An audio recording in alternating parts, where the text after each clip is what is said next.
हमारे समाज में आजकल जितनी तेजी से शादियां हो रही हैं, उतनी ही तेजी से तलाक भी हो रहे हैं।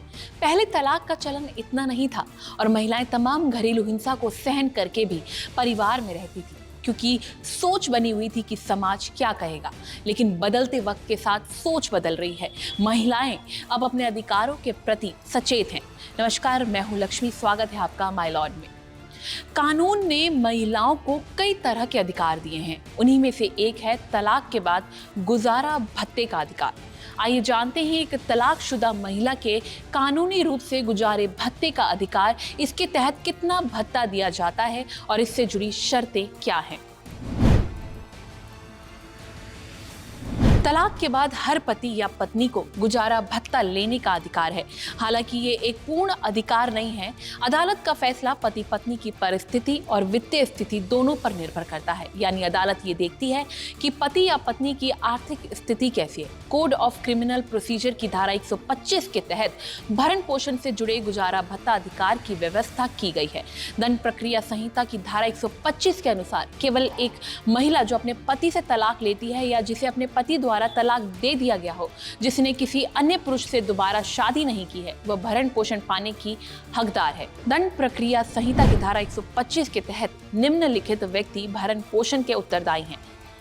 पत्नी जो अपना भरण पोषण करने में असमर्थ है, नाबालिग बच्चा चाहे शादीशुदा हो या ना हो जो अपने भरण पोषण करने में असमर्थ हो, पिता और माता जो अपना भरण पोषण करने में असमर्थ हैं। इतना ही नहीं, महिलाएं हिंदू विवाह कानून 1955 के तहत भी गुजारा भत्ते का दावा कर सकती हैं।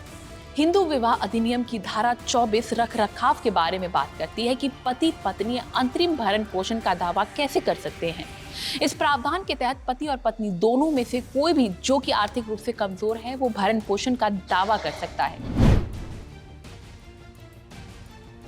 हिंदू विवाह अधिनियम की धारा 25 स्थायी भरण पोषण की अवधारणा से जुड़ी है, जो एक व्यक्ति को अदालत के आदेश के अनुसार सकल राशि या समय समय पर या हर महीने रखरखाव के रूप में किसी अन्य व्यक्ति को भुगतान करना पड़ता है।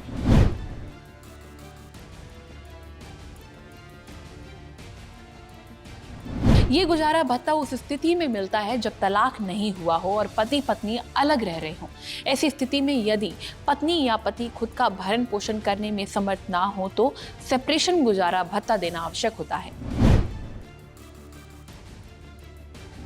परमानेंट गुजारा भत्ता की कोई निर्धारित समाप्ति तिथि नहीं होती है। ये कुछ परिस्थितियों से निर्धारित होता है कि गुजारा भत्ता किस प्रकार मिलेगा।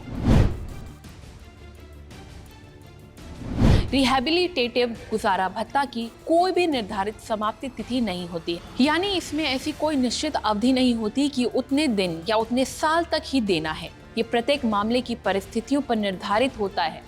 ये तब तक दिया जाता है जब तक पति या पत्नी आर्थिक रूप से आत्मनिर्भर नहीं हो जाते हैं या स्वयं और अपने बच्चों को पालन पोषण करने का कोई तरीका नहीं देख लेते। रीइंबर्समेंट गुजारा भत्ता जब एक पक्ष ने कॉलेज, स्कूल या किसी भी तरह के रोजगार परक कोर्स के माध्यम से पति या पत्नी के पढ़ने पर या किसी अन्य तरह से पैसा खर्च किया हो, तो ऐसे में अदालत खर्च की गई राशि या आधी राशि का गुजारा भत्ता देने का फैसला सुना सकता है।